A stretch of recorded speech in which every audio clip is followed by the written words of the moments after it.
चढ़ाने से ऐसा होता है क्या? ये चढ़ाने से वैसा होता है क्या? ढेर पड़े होंगे जिनके पास में 24 घंटे कोई काम नहीं है, केवल निंदा, केवल बुराई।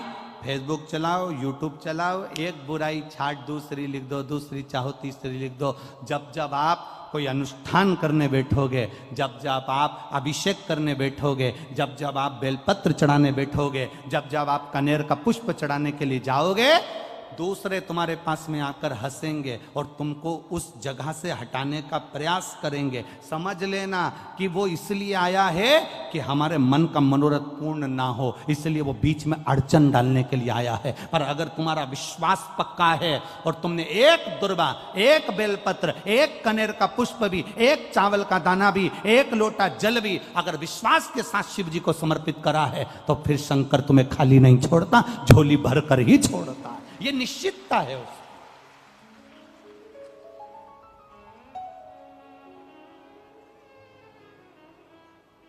आप उसके भरोसे रहो ना, आप उसके विश्वास पर जियो ना।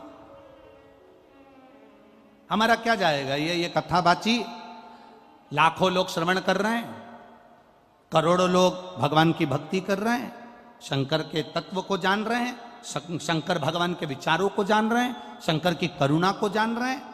हमारा क्या जाएगा? यहां कथा बाची, फिर तिल्दा नेवरा चले जाएंगे। 1 तारीख से 7 तारीख तक तिल्दा नेवरा में छत्तीसगढ़ में कथा हो जाएगी, वहां पहुंच जाएंगे। वहां कथा पूरी होगी, दतिया पहुंच जाएंगे, दतिया पूरी होगी, फिर वापिस राजगढ़ के क्रम में पहुंच। ये सब कथाओं का क्रम चलता रहेगा। पर आपके भीतर अगर विश्वास जागृत हो गया, एक बार आपको समझ में आ गया कि 1 लोटे जल का महत्व क्या है, घर के बच्चे के हाथ में 1 लोटा पकड़ाओ और उससे कहो कि तू जल चढ़ा के आ। जिस घर का बच्चा 1 लोटा जल हाथ में पकड़कर शंकर को चढ़ाना चालू कर देता है, उस घर के बच्चे को किसी बैंक में खड़े होकर हाथ जोड़कर लोन लेने की जरूरत नहीं पड़ती, भगवान इतना दे देता है।